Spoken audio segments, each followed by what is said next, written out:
मंच पर मध्य में विराजमान अपने विभाग के विभाग प्रमुख श्रीमान सतीश कुमार सिंह जी, ठीक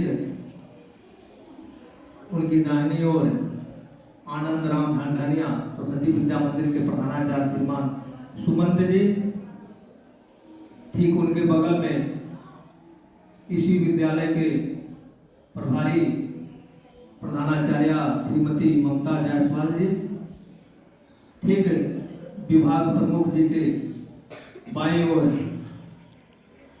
नौपानी सरस्वती विद्या मंदिर के प्रधानाचार्य आकाश जी, फिर आपके बगल में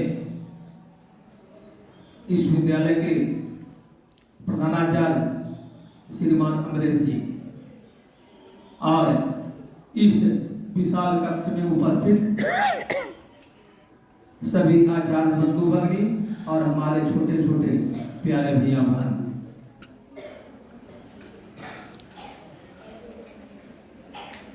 हम सभी प्रत्येक दिन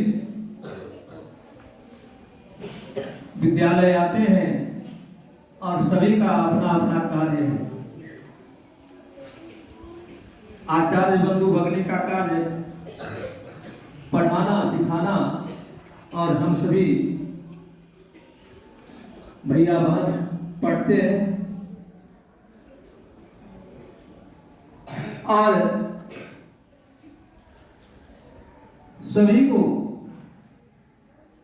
एक परीक्षा से गुजरना पड़ता है। कभी कभी समय पर अवलोकन होता है, मूल्यांकन होता है, और हम परीक्षा में सफल होते हैं, लेकिन जब कभी हम असफल भी होते हैं, और असफल होने के बाद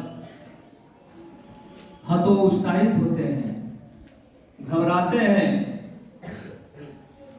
परिश्रम करना छोड़ देते हैं। तो इसी पर एक छोटा सा प्रेरक प्रसंग है। आप सभी हाथी देखे हैं कि नहीं? तो एक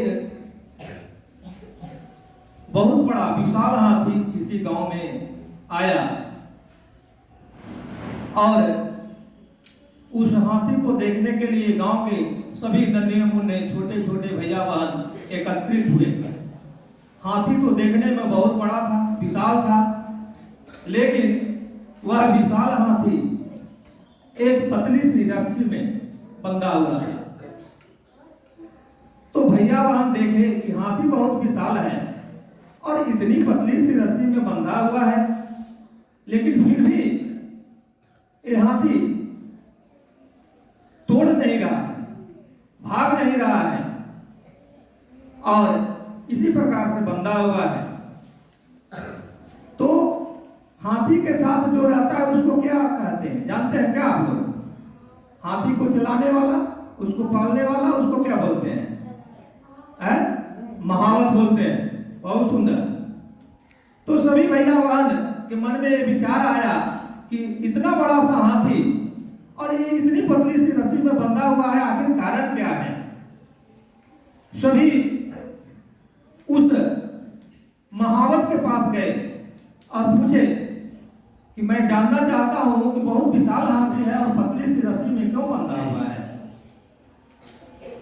तो फिर महावत बताता है कि जब हाथी बहुत छोटा था, हाथी जब बच्चा था, बहुत छोटा था, तो इसी रस्सी में मैं बांधा था हाथी को, और जब वो छोटा था तो बहुत प्रयास किया तोड़ने का, लेकिन ये रस्सी तोड़ नहीं सका, क्योंकि बहुत वो छोटा था, बच्चा था, तोड़ नहीं सका। और इसी प्रकार से उसके मन में ये विषय आ गया कि मैं इस रस्सी को तोड़ नहीं सकता हूं, और इतना बड़ा होने के बाद भी, इतना विशाल होने के बाद भी इसके मन में इस प्रकार का भ्रम बना हुआ है कि मैं कितना भी चाहूंगा, परिश्रम करूंगा, इस रस्सी को तोड़ नहीं सकता हूं।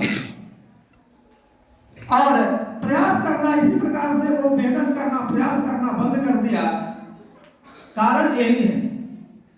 तो हम सभी भैया बहन जब कभी असफल होते हैं तो हतो उत्साहित हो जाते हैं, प्रयास करना बंद कर देते हैं। तो ऐसा करना नहीं। असफल होने के बाद भी अगर निरंतर प्रयास करते रहेंगे तो सफलता अवश्य मिलेगी। जैसे कि कहा गया है, गिरकर उठना उठकर चलना यह क्रम है संसार का, और कर्मवीर को फर्क न पड़ता किसी जीत या हार का। तो भैया बात हम सभी को इससे सीख लेना चाहिए। आप सभी को बहुत बहुत धन्यवाद।